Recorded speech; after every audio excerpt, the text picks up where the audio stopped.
नमस्कार, आप देख रहे हैं इनसाइट और मैं हूं आपके साथ अमृता चौरसिया। आज हम बात कर रहे हैं प्रदूषण पर लगाम की, क्योंकि ये मुद्दा किसी रिपोर्ट तक सीमित नहीं, ये आपके घर की सांस, सेहत, दैनिक जिंदगी और आपके भविष्य से जुड़ा है। पिछले कुछ दिनों में सरकार का संदेश बहुत साफ है, अब नतीजा दिखना चाहिए। केंद्रीय पर्यावरण मंत्री की हाई लेवल समीक्षा में अधिकारियों से साफ कहा गया है कि दिल्ली एनसीआर में एक हफ्ते के भीतर विजिबल इंप्रूवमेंट दिखे और जनवरी 2026 से राज्यों के एक्शन प्लान की मासिक मंत्री स्तरीय समीक्षा हो। रेगुलरिटी स्तर पर भी सख्ती बढ़े। CAQM ने ग्रैप स्टेज 4 के तहत पूरे एनसीआर में 5 पॉइंट एक्शन लागू किया, जिसमें BS4 ट्रकों की दिल्ली में एंट्री रोकना, कुछ ज़रूरी सेवाओं को छोड़कर जैसे कदम शामिल हैं और स्रोत पर सीधा वार एक बड़ी मिसाल है।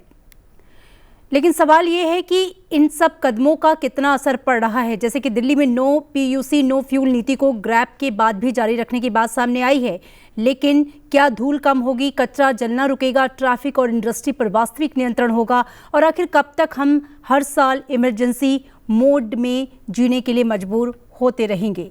तो चलिए शुरुआत करते हैं। समस्या के सबसे बड़े स्रोत कौन से हैं और सबसे असरदार उपाय कौन से हैं, किस तरीके से इन पर आगे बढ़ें।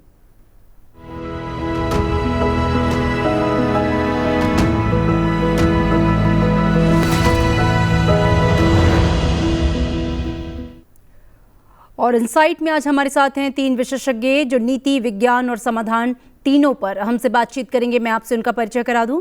डॉक्टर संजीव अग्रवाल हैं, आप फॉर्मर एडिशनल डायरेक्टर हैं central pollution control board, online जुड़े हैं मेरे साथ। सर, बहुत स्वागत है आपका संसद टीवी में। डॉक्टर विभा धवन हैं, आप डायरेक्टर जनरल हैं the energy and resources institute, TERI. Ma'am, बहुत स्वागत है, आप हमारे साथ ऑनलाइन जुड़ रही हैं। साथ ही डॉक्टर अमित कुमार मिश्रा हैं, आप असिस्टेंट प्रोफेसर हैं school of environmental sciences JNU, आप भी हमारे साथ ऑनलाइन जुड़े हैं, आपका भी बहुत स्वागत।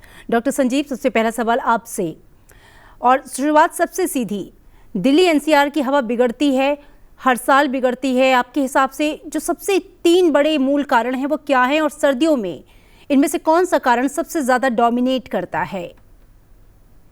देखिए, जो आपने अभी क्वेश्चन किया है ये बेसिकली कई सालों से चला आ रहा है। मैं आपको बता दूं कि 3 बड़े बड़े कारण जो हैं, एक तो फ्यूल यूज है जो आपका ट्रांसपोर्ट के लिए हम करते हैं। दूसरा कारण आपका जो घरों से जो बेसिकली वो निकलता है आपका धुआं, और वो भी चीज़ एक कारण है। तीसरा आपका जो कंस्ट्रक्शन एंड डिमोलिशन वेस्ट का जो धूल, जिससे धूल निकलती है, और जो रिसस्पेंशन ऑफ डस्ट होता है ट्रांसपोर्ट के थ्रू, वो एक कारण है। और चौथा आपका इंडस्ट्रियल कारण भी है, जिसकी वजह से जो इंडस्ट्रीज बेसिकली इलीगल तरीके से दिल्ली में चल रही हैं उसको हमें बंद कराना बहुत जरूरी है। तो ये 3 मेन कारण हैं, और इसके अलावा भी हमारे बहुत सारे कारण हैं जो अभी आपने पूछा है, उससे उस हिसाब से मैं आपको ये बता रहा हूँ। जी बिल्कुल, आपके पास मैं दोबारा लौटूंगी और बातचीत करेंगे। मैम, अगर हम आपसे समझना चाहें कि चूँकि समस्याएं बहुत ज़्यादा हैं, जो कारण हैं सर ने गिनाए, बहुत सारी दिल्ली की लोकेशन भी ऐसी है, बहुत ज़्यादा प्रभावित होते हैं हम खासकर सर्दियों के मौसम में।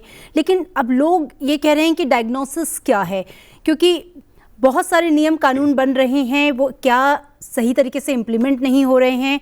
जो नियम है वो टिकाऊ हो, इसके लिए जो कंट्रोल है उसकी भाषा को आप कैसे समझाएंगी कि क्लीन ट्रांजिशन कैसे हो, आखिर क्या तरीके उसके लिए अपनाए जा सकते हैं? देखिए, सबसे पहले तो हमको ये समझना है कि जो कुछ भी हम करते हैं या सोचते हैं वो 2-3 महीने में नहीं करना है जी। उसका लॉन्ग टर्म प्लानिंग होनी चाहिए। क्योंकि मैं बोलूंगी ये एक तरह से हम बैंडेड लगा देते हैं और उसके बाद भूल जाते हैं कि दिल्ली में ये समस्या फिर से आने वाली है।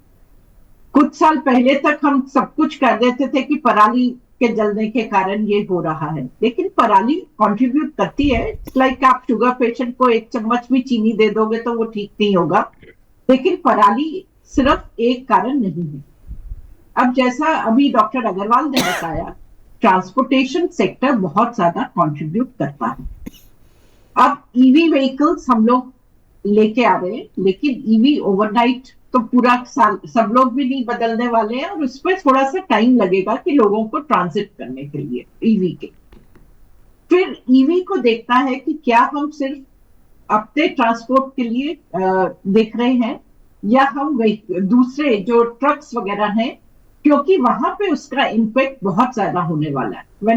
जब हम बस की बात करते हैं, ट्रक्स की बात करते हैं, तो वहां पे इलेक्ट्रीफाई करना ज्यादा फायदा पहुंचाएगा कारों के लिए। दूसरी चीज हमको देखनी है कि कंजेशन कहाँ हो रहा है, क्योंकि कंजेशन जब होता है, आपके 10% अगर ईवी भी है, 20% से 30% हो जाएंगे, उससे फर्क पड़ेगा, लेकिन इतना नहीं जितना कि अगर हम कंजेशन की प्रॉब्लम सॉल्व कर लें। और कंजेशन सिर्फ जब हम पोल्यूशन को देखते हैं, ये सिर्फ सड़कों तक सीमित नहीं है। आपने नोटिस किया होगा कि आप जब ट्रेवल कर रहे होते हैं, एयर ट्रेवल कर रहे होते हैं, जी तो वहां पे भी आ जाता है because of air traffic congestion. आप ऊपर घूम रहे हैं या नीचे आके आपका प्लेन खड़ा हुआ है, तो उसमें भी फ्यूल बर्न होता है, जिससे कि एमिशंस निकलते हैं। एक चीज और, क्योंकि ये सिर्फ ये नहीं है आज हमने कंस्ट्रक्शन रोक दी, कंस्ट्रक्शन जो रुकी हुई है उन सब जगह पर मलबा पड़ा है, जो हवा के साथ करके आपके PM 2.5 इवन PM10 तक वो हमारे लिए प्रॉब्लम क्रिएट कर। दूसरा चीज देखिए, जो लोग बेचारे गरीब हैं, अगर आज की डेट में भी हमारी स्पेशली जो हमारे स्लम्स हैं, वहां पर बहुत सारा बायोमास जला के एनर्जी रिक्वायरमेंट पूरी की जाती है। उनको हम किस तरह से और क्या देने जा रहे हैं, क्योंकि वहां पे LPG उनके लिए अफोर्ड करना मुश्किल है। जिस जने के पास घर नहीं है वो बायोमास ही तो जलाएगा, जब रात में ठंड होगी तो वो लोग भी जला रहे हैं। तो उनको किस तरह की सुविधाएं दी जाए ताकि हम बर्निंग को रोक सकें। तो हमको, और फिर ऑफ कोर्स ये तो जाता ही है कि हमको ट्री कवर बढ़ाना है, और ट्री कवर सिर्फ दिल्ली में नहीं, पूरे NCR रीजन में बढ़ाना है, चाहे वो अरावली हिल्स हो, चाहे वो हमारे आसपास की सड़कें हो, तो हर जगह हमको ट्री कवर भी बढ़ाना है और हमको रोकना है, और टेक्नोलॉजीज भी अडॉप्ट करनी है ताकि जो सॉइल है वो बंधी रहे, उड़े नहीं उन जगहों पर। और ऑफ कोर्स हमको टोटलिटी में देखना है, क्योंकि ये सिर्फ ये नहीं है कि सब जगह पेवमेंट कर दो तो उसके बाद पानी कहाँ जाएगा, क्योंकि हमें वाटर टेबल का भी ख्याल रखना है। तो इसलिए बहुत वेल प्लान, सोचा हुआ हमको एक्शन प्लान बनाना है और उसको इम्प्लीमेंट करना।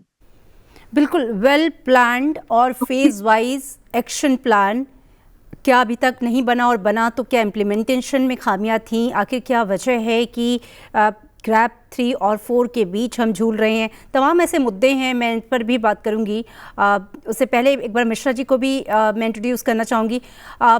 सर, अगर मैं आपसे जानना चाहूँ डॉक्टर अमित, ठंड आते ही हवा अचानक भारी क्यों हो जाती है? क्या हम इसे ऐसे समझे कि इसमें जो मौसम है यानी कि हवा का ठहरना वो ज़्यादा जिम्मेदार है, या जो हमारे प्रदूषक स्रोत हैं वो इस मौसम में ज़्यादा भूमिका निभाते हैं इस पोल्यूशन में?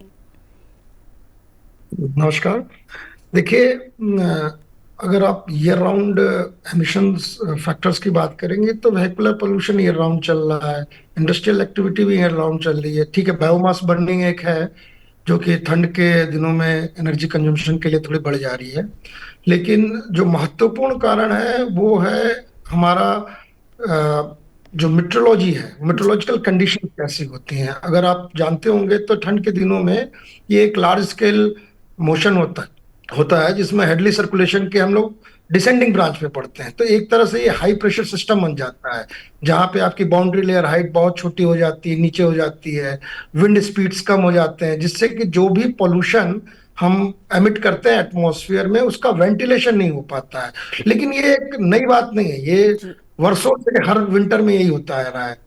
महत्वपूर्ण बात यह है कि किसी भी सिटी की, किसी भी एक रीजन की एक कैरिंग कैपेसिटी होती है, और ओवर द इयर्स वो उस कैरिंग कैपेसिटी को दिल्ली या NCR पूरा अगर देखा जाए तो पहुंच चुका है। चाहे उसमें आप वेहिकुलर एमिशन ले लीजिए, चाहे आप बायोमास बर्निंग ले लीजिए, चाहे इंडस्ट्रियल एक्टिविटीज ले लीजिए, चाहे आप कोई भी डेवलपमेंट प्रोजेक्ट्स ले लीजिए, कंस्ट्रक्शन वर्क ले लीजिए, सॉइल डस्ट ले लीजिए। तो जैसा कि हमारे पूर्व वक्ताओं ने कहा है कि एक हमको एक long term prolong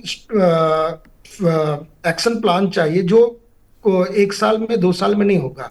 we have to pin out कि how we can reduce the transportation generated air pollution over a long period of time, जैसे इलेक्ट्रिक व्हीकल्स की बात हुई है. ऑल्सो कंजेशन को कैसे कम करें, बिकॉज अगर ट्रांसपोर्ट डिपार्टमेंट चाहे तो आराम से, हमको मालूम है कि हमारे हॉट स्पॉट्स क्या है कंजेशन के, because congestion is always directly proportional to tail pipe emission. जी अगर आपकी गाड़ी जो कि आधे घंटे रहनी चाहिए दिल्ली में एक निर्धारित दूरी को तय करने के लिए, अगर वो 1 घंटे सड़क पे रहती है तो आधे घंटे एक्स्ट्रा टेल पाइप एमिशन हो रहा है. जी अगर आप एक गाड़ी की नहीं, आप यहाँ पे मिलियंस गाड़ी की बात कर रहे हैं, तो इन सब चीजों पे मुझे लगता है कि सरकार को ध्यान देना है. और जहां तक आपने क्वेश्चन किया, अकाउंटेबिलिटी इज वेरी इंपॉर्टेंट. अभी अकाउंटेबिलिटी नहीं है, अकाउंटेबिलिटी लेनी पड़ेगी, मतलब देनी पड़ेगी. कौन, वो चाहे पब्लिक ट्रांसपोर्ट की बात हो, चाहे इवन कम्युनिटी में आपको अगर फैलाना है कि भाई कम्युनिटी, बिकॉज यू सी कि एयर पोल्यूशन केवल और केवल इंडस्ट्री से नहीं हो रहा है. हमारे खाना बनाते हैं हम घर पे, तो घर से भी एक धुआं निकलता है, वो भी उसको कंट्रीब्यूट करता है. तो कैसे छोटी छोटी जगहों पे हम इसको रिड्यूस कर सकते हैं, ये इंपॉर्टेंट चीज है. जी, हर इंडिविजुअल की क्या अपनी जिम्मेदारी है, उसे समझना होगा. डॉक्टर अग्रवाल, आपसे समझना चाहेंगे, एक बहुत अच्छी बात मिश्रा जी ने कही कि अकाउंटेबिलिटी बहुत इंपॉर्टेंट है. आपके अनुभव में सिस्टम की कमज़ोर कड़ी आप कहाँ देखते हैं? निगरानी, इन्फोर्समेंट या कोऑर्डिनेशन? सरकार कह रही है कि मेजर पोल्यूटर्स को टारगेट करके इम्प्लीमेंटेबल सॉल्यूशन जो है वो हो. मैदान में सही टारगेटिंग का मतलब क्या है? कौन सी एजेंसी किस सोर्स पर जवाबदेह हो, ये कैसे सुनिश्चित हो रहा है और ग्राउंड पे उसका रिजल्ट कैसे दिखेगा? देखिए, जो अभी आपने बात बोली है, अभी बहुत मैं मीडिया में देख रहा था कि हमारे ऑनरेबल मिनिस्टर भूपेंद्र यादव जी ने एक बहुत बढ़िया मल्टी प्रॉन्ज अप्रोच बनाई है एनफोर्समेंट करने के लिए, एनरिचमेंट आपका इम्प्लीमेंटेशन करने के लिए और आपका अकाउंटेबिलिटी फिक्स करने के लिए. उन्होंने 4 चीज़ें मेन अपने प्लान में रखी हैं, जैसे strengthening of environmental laws and their effective implementation, promoting clean energy and sustainable industrial practices. तीसरा आपका role of states, urban bodies and citizens in pollution control and balancing. Basically development की बात करें तो balancing of environmental protection with economic development. तो अगर हम इन सब चीज़ों की बात करते हैं तो ये एक स्ट्रेटजी है जो हमें फॉलो करना पड़ेगा ग्राउंड में. Basically the problem is implementation at the state level. Urban bodies हो गई, रोल ऑफ स्टेट्स हो गया, ये पूरा एक हमारा जो डेमोक्रेटिक सिस्टम है, इसके अंदर हम इन सब चीज़ों को फॉलो करना पड़ेगा. तो अगर आपने सपोज करो कि पोल्यूशन कहीं किसी नीबरिंग स्टेट में हो रहा है तो उसको भी कंट्रोल करना बहुत ज़रूरी है. ये स्ट्रेटेजी जो मल्टी प्रॉन्ज स्ट्रेटेजी को सख्ती से लागू करना बहुत ज़रूरी है. जी बिल्कुल. विभा जी, अगर हम बात करें, चूँकि हम रिज़ल्ट चूँकि आए, इसके लिए हम जो एक्शंस ले रहे हैं उसके रिज़ल्ट की बात कर रहे हैं कि वो उस तरीके से क्यों नहीं आ रहा. इंडस्ट्री को क्लीनर फ्यूल पर ले जाना कितना ज़रूरी आप समझती हैं, लेकिन जब इसकी बात होती है तो इंडस्ट्री ये बोलती है कि कॉस्ट, सप्लाई और इंफ्रा इश्यू. आपके हिसाब से सही रास्ता क्या होगा? सख्ती बढ़ते इंसेंटिव्स हों या इनका कोई बैलेंस हो ताकि प्रदूषण भी घटे और काम और रोजगार भी चलता रहे? देखिए, एज ए कंट्री हम लोग को डेवलप तो करना है और हम लोग को हर सिटीजन का ध्यान भी रखना है ताकि उनका रोजगार बना रहे. तो इसलिए हम फैक्ट्रीज वगैरह ओवरनाइट तो बंद नहीं कर सकते हैं. Over a period of time उनको कहाँ शिफ्ट करें, कैसे शिफ्ट करें. और क्लीनर फ्यूल की जो बात आती है, देखिए अब लोगों को क्यों जनरेटर चलाना पड़ता है? क्योंकि उनको 7 दिन 24 घंटे बिजली नहीं मिलती है.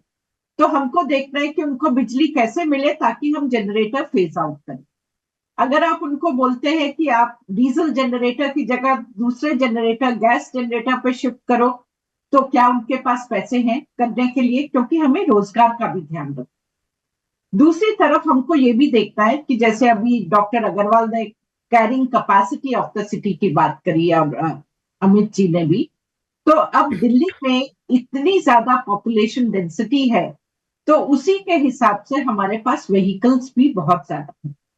अब कितने सारे लोग, अगर आप एक फैमिली देखते हैं तो आप देखेंगे उसका एक जना नोएडा जा रहा है या कोई नोएडा से गुड़गांव तक जा रहा है, 3 स्टेट्स में एक ही दिन ट्रेवल कर रहा है, 3-3 घंटे, वो 3 घंटे सुबह 3 घंटे शाम को वो सड़क पे है, और वो एक जने के साथ या ड्राइवर होगा या वो खुद ड्राइव कर रहा है गाड़ी।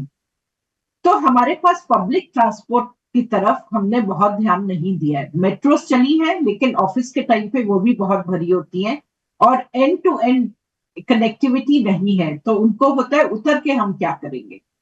तो क्या हम बसेस भी चला सकते हैं रूट पे, Delhi Gurgaon and luxury buses. देखिए, हमें और देशों से भी सीखना है। वहां पे अगर हम देखते हैं कि पब्लिक ट्रांसपोर्ट बहुत अच्छा है और कई बार हम कहते हैं बस तो खाली जा रही है उनकी या ट्रेन तो खाली जा रही है, लेकिन फिर आपको सड़क पर इतने ज्यादा व्हीकल्स नहीं दिखते हैं।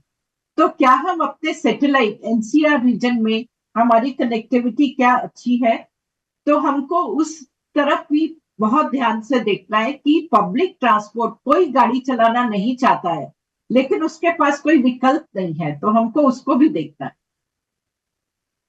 तो आप जो इम्प्लीमेंटेशन की बात कर रहे हैं, इम्प्लीमेंटेशन तभी होगा अगर वो विकल्प इकोनॉमिकली वाइबल है, वो जना अफोर्ड कर सकता है। हर जने को पता है कि ये जहरीली हवा उसके और उसके बच्चों के लिए ठीक नहीं है, तो वो शिफ्ट करना चाहता है, लेकिन उसके पास पैसे भी होने चाहिए वो शिफ्ट करने के लिए, या सरकार को उसको, जैसे मैंने बिजली कही, उसको इतनी देनी है कि उसको डीजल जलाना ही नहीं पड़े, मुझे गाड़ी चलानी नहीं पड़े, क्योंकि मेरे पास बस जा रही है हर 15 मिनट में और बस का किराया इतना कम है कि मुझे लगेगा कि मैं गाड़ी क्यों चलाऊं। तो ये विकल्प भी सरकार को अच्छे से सोच के देने हैं। जी बिल्कुल, बहुत सही बात आपने की। मिश्रा जी, AQI जब हम सब देखते हैं, हम जानते हैं कि इसका असर शरीर पर होता है, खांसी, अस्थमा, हार्ट से जुड़ी हुई बीमारियां, बच्चों की सांस से संबंधित प्रॉब्लम्स, मतलब सिर्फ इतना ही बल्कि शरीर के बाकी हिस्सों और बीमारियों से जुड़ा हुआ असर भी है। आपके हिसाब से सरकार को AQI के साथ साथ कौन से 2 से 3 हेल्थ इंडिकेटर्स भी जोड़कर ट्रैक करने चाहिए, क्योंकि इसका सीधा असर हमारे हेल्थ से है?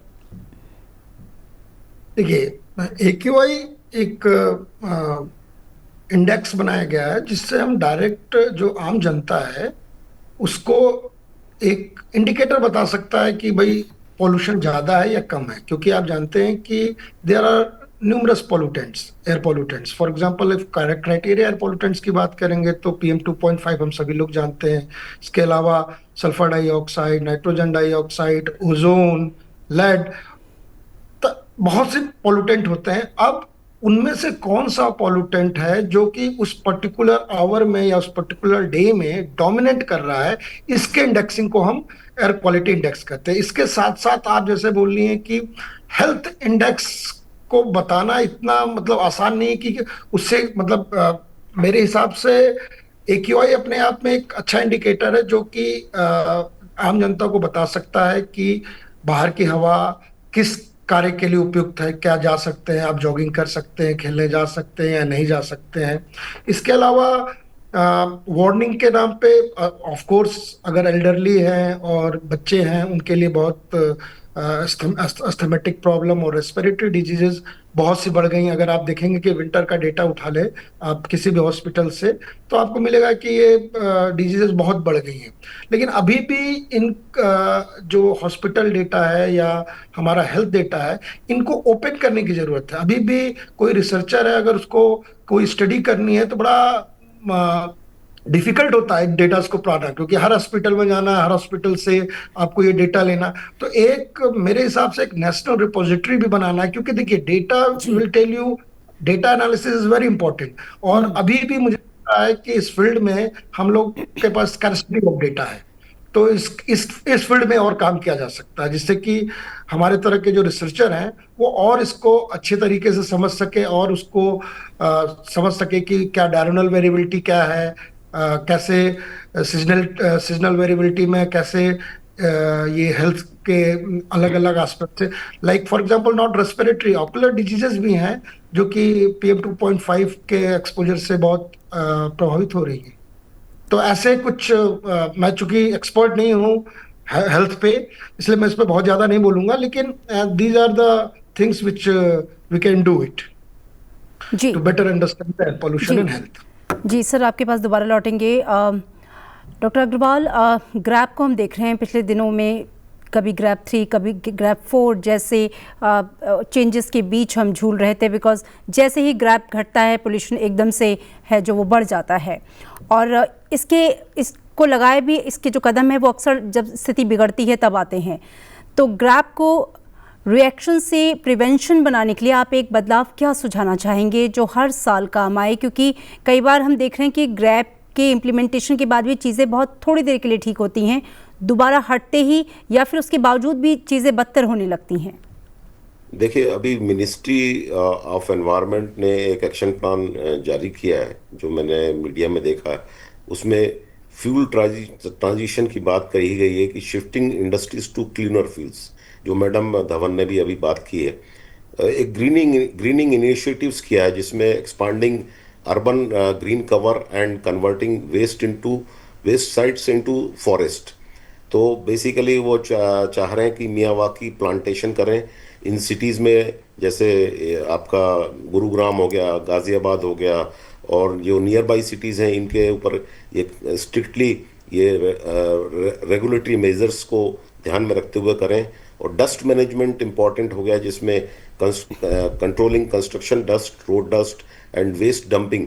हमारा जो वेस्ट साइट्स है, 3 साइट्स 4 साइट्स हो गई दिल्ली में, उसमें भी वेस्ट का जो जलता है, जो वेस्ट से जो धुआं निकलता है, जो स्मोक निकलता है, वो भी एक बहुत खतरनाक है। और बेसिकली ये रेगुलेटरी मेजर्स एनफोर्स करना बहुत ज़रूरी है, इंडस्ट्रीज़ के ऊपर भी बहुत इम्पॉर्टेंट है। तो ये 4-5 चीज़ें भी अगर हम करें तो we can at least get success 50% control, immediate relief. और हमें इमरजेंसी रिस्पांस प्लान को लाने की बहुत ज़रूरत है। Emergency response plan already grab में दिया गया है, तो इमरजेंसी रिस्पांस प्लान का बेसिकली इम्प्लीमेंटेशन बहुत ज़रूरी है, जो कोर्ट ने ऑलरेडी मेंशन कर रखा है। जी बिल्कुल, बात लगातार बार बार इम्प्लीमेंटेशन की आ रही है। डॉक्टर विभा, जैसा कि आपने भी कहा कि इम्प्लीमेंटेशन बहुत इंपॉर्टेंट है, लेकिन आपने बहुत सारी प्रैक्टिकल चीज़ें भी बताई कि किसी को एक विकल्प दिया जाए ताकि वो जो पहली चीज़ कर रहा है जिससे नुकसान हो रहा है वो ना हो। अभी जो गवर्नमेंट का एक्शन प्लान आया है उसे आप कैसे देख रही हैं, और कितना ज़रूरी हो जाता है कि इम्प्लीमेंटेशन लेवल पर कहीं पर किसी भी तरह की कोई चूक ना हो? डिपार्टमेंट्स को एक साथ बैठनी, क्योंकि जब हम बात करते हैं इससे हेल्थ पे क्या इम्पैक्ट पड़ रहा है। एक तो होता है कि आज कौन बीमार पड़ रहा है, लेकिन आप ये देखिए जो आज बच्चे हैं, हमने उनके लिए भी ई लर्निंग, ई क्लासेस शुरू करी हुई। एक तरफ डॉक्टर बोलते हैं आपका स्क्रीन टाइम 1 घंटा होना चाहिए, और दूसरी तरफ 6 घंटे वो स्कूल में स्क्रीन टाइम ई लर्निंग कर रहे हैं। बच्चों के लिए व्यायाम कितना जरूरी है, हम उनको बोलते हैं आप घर से मत निकलिए, खेलना तो दूर, जो स्कूल में फिजिकल एजुकेशन होती है उसके बारे में भी कुछ नहीं है। तो वो लॉन्ग टर्म हमारे बच्चों के फेफड़ों के साथ साथ ये सब चीजें भी इम्पेक्ट होने वाली। तो इसलिए कहीं पे अगर गवर्नमेंट को इन्वेस्ट करना है, जैसे कि suppose means I am not saying कि सरकार को ये करना चाहिए कि वो सारे जहां पे भी जनरेटर इस्तेमाल होते हैं उनको गैस जनरेटर में कन्वर्ट करने के लिए सब्सिडी दे दे, या बोले कि जैसे जैसे आप कमाओगे वैसे पैसे हमें देना, a sort of soft loan, तो वो लोग उसमें कन्वर्ट हो सकेंगे, क्योंकि मुझे पूरे पर्यावरण को देखना है। जी, उसी तरह मैंने आपको कुछ चीजें बताई। इम्प्लीमेंटेशन तभी होगा जब हम उनको ठीक चीज देंगे, नहीं तो लोग चोरी छिपे करेंगे। आप डंपिंग रोक दीजिए, लोग आधी रात को कराएंगे। आपने, जैसे मैंने बोला, आपने कंस्ट्रक्शन रोक दी, वहां पे भी कुछ बंद करके करेंगे या नहीं करेंगे भी, तो मट्टी तब भी उड़ रही है, तो मुझे फायदा नहीं हो रहा है। तो इसलिए मेरे को ये भी देखना है, मेरे को सिनेरियो बनाना है कि अगर मैं बिजनेस एज यूजुअल करूंगी तो मेरे पास अगले साल क्या होने वाला है, 2 साल में क्या होने वाला है, और अगर मैं ये तरीका अपनाऊंगी तो मेरे पूरे एमिशन पे क्या फर्क पड़ेगा। तो उस मॉडल के बेस पे मैं देखूं मुझे कहां पे इन्वेस्टमेंट करनी है। सिमिलरली जो हम वेस्ट डंपिंग की बात करते हैं, it is not waste, it is wasted material. तो उस वेस्ट को मैं कैसे बायोगैस बना के अपने स्लम्स में दे दूं ताकि उनकी ऊर्जा की प्रॉब्लम सॉल्व हो जाए। तो कहीं पे मेरे को रादर देन सब्सिडी और चीजों में देने के साथ साथ मुझे सब्सिडाइज करना है, मुझे उन्हें टेक्नोलॉजी देनी है ताकि हमारा कल भी अच्छा बने। हमारे कल में हमको ये इस तरह का गैस चैम्बर में नहीं रहना पड़े। आज आप एक भी दिल्ली वाला बोल दो जो बोले कि दिल्ली रहने लायक सिटी है, सबके गले खराब है। मैं अपने लिए कह सकती हूँ कि मैं हर रोज 100 रुपए की गोलियां खा रही हूँ जस्ट बोल सकने के लिए, क्योंकि नहीं तो मैं बोल ही नहीं पाती हूँ, गला खराब है। तो ये सब भी तो एक तरह indirect burden on the society है। तो ये सब देखना पड़ेगा हमें। जी बिल्कुल। डॉक्टर मिश्रा, मैं आपके पास आना चाहूँगी और मेरा सवाल आपसे इस बात को लेकर है कि जब हम बात फ्यूचर की कर रहे हैं, भविष्य की कर रहे हैं, हम जानते हैं कि हमारी जो इन्वायरमेंट है उसकी सेहत हमारी इकॉनमी से भी जुड़ी हुई है, हमारी सेहत से तो जुड़ी है, इकॉनमी की सेहत से भी जुड़ी हुई है। ऐसे में long term plans, phase wise implementation जो चीज़ें बन रही हैं, या फिर हमारे पास बहुत अच्छे एग्जांपल्स हैं टोक्यो के, बीजिंग के, जहाँ पे एक वक्त वो गैस चैम्बर में थे। सबकी परिस्थितियाँ अलग होती हैं, लेकिन क्या हम उनसे उनकी बेस्ट प्रैक्टिसेस जो हैं वो अपना सकते हैं? क्योंकि जब वो देश पूरा टर्न ओवर कर सकते हैं, चीज़ों को बदल सकते हैं, तो भारत जैसा देश क्यों नहीं?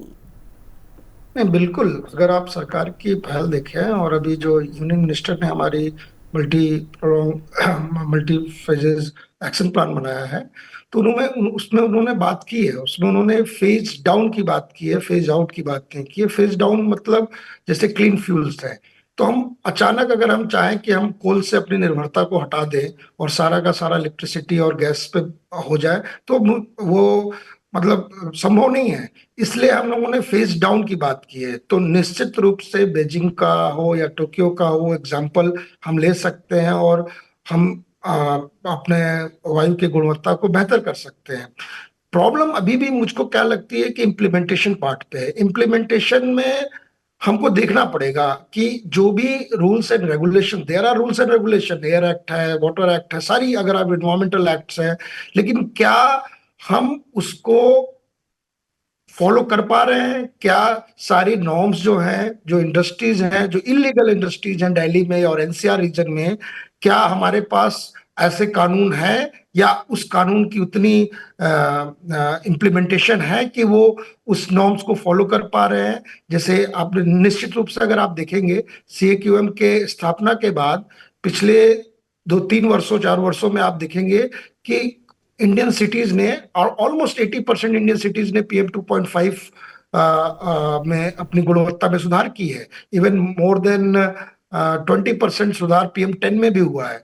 तो निश्चित रूप से हम उस पाथ पे आ रहे हैं। लेकिन अगर आप केवल और केवल दिल्ली की बात कर रहे हैं, तो देखिए ये प्रॉब्लम हर साल की है। हम जानते हैं कि विंटर्स आएंगे और हमारी वायु की गुणवत्ता, और नॉट ओनली इन दिल्ली, ये दिल्ली, चूंकि दिल्ली में हम लोग कैरिंग कैपेसिटी का एक मैक्सिमा रीच कर चुके हैं, तो वो हमको विजिबल है। आप पूरी की पूरी इंडो गंगेटिक बेसिन में कोई भी सिटी ले लीजिए, आप बिहार की कोई सिटी ले लीजिए, now they are one of the top polluted cities in the world. चाहे आप बिहार की बात कर लीजिए, यूपी की बात कर लीजिए, इवन आप पंजाब में जाइए। तो हमको एक ऐसा प्लान बनाना चाहिए जो केवल और केवल एनसीआर सेंट्रिक ना हो, वो पूरे के पूरे इंडो गंगेटिक बेसिन को एक साथ ले। क्योंकि देखिए एयर पोल्यूशन ऐसा नहीं है कि जहां आपने उसको उत्सर्जित किया वो वहीं पे रहेगा। इसके लिए कोई बाउंड्रीज नहीं है, स्टेट की बाउंड्रीज नहीं है, सिटी की बाउंड्रीज नहीं है। They can travel from one place to another place, they can be emitted from one place and they can have an impact on other places. तो हमको ये देखना पड़ेगा कि एक inter state, inter sectoral, inter departmental जो एक communication है इसके लिए, इसके इम्प्लीमेंटेशन के लिए, उसको बहुत जरूरी है। बस इसी नोट के साथ मैं यहाँ पे वाइंड अप करना चाहूँगी, चूँकि वक्त की कमी है। आप तीनों खास मेहमानों का बहुत बहुत शुक्रिया इस सार्थक चर्चा के लिए। तो चर्चा का सार साफ है, प्रदूषण का हल एक आदेश नहीं है, हल है डेटा पर कार्रवाई, इम्प्लीमेंटेशन जिसकी बात बार बार कही गई, सोर्स पर जवाबदेही, शहरों की क्षमता और नागरिक सहयोग, और सबसे बड़ी बात यह है कि साफ हमारे लिए हवा जो है वह हमारे लिए कोई लग्जरी नहीं है, ये धरती पर रहने वाले हर एक जीवधारी का हक है। इसी के साथ दीजिए इजाजत। नमस्कार। आप देखते रहिए सनसेट टीवी।